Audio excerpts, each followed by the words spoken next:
this is, understand that inflation is broken up into two different things. You have services inflation, you have goods inflation. And these statistics I'm going to show you are a lot of US data, but understand that the pressures that the US is experiencing is a global phenomenon, that inflation is not just centric to here.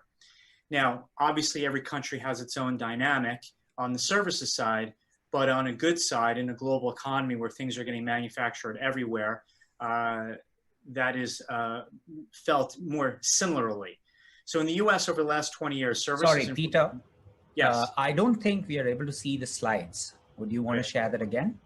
Yeah. Can you see it now? Yeah, we can. Okay, sorry about that. Sorry. Okay, so this is a chart on services inflation ex energy. Over the last 20 years, it's averaged 2.8% per year in the years leading up to COVID. So there is nothing transitory in the US about services inflation. A lot of that has to do with higher rents, higher education costs, higher medical costs, higher life insurance, auto insurance, and a lot of different things. You go to a movie theater, you go to a concert, you go to a sporting event, every single year, the price of that ticket goes up. So this is rather persistent. What has kept the overall aggregate inflation statistics at bay is the goods side, where you have goods inflation. Wait, hold on. Okay. This is, I'm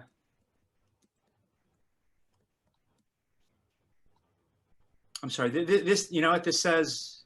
Hold on, just getting my charts right.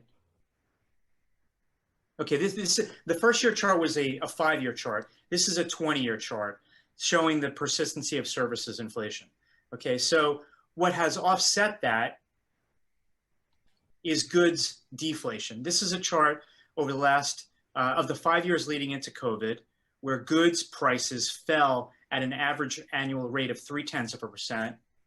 And this is a chart over the last 20 years where core goods prices, meaning goods prices that are unrelated to food and energy, is 0.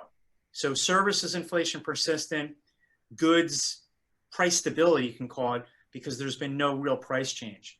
So the debate really here on whether inflation is transitory or not is really on the goods side.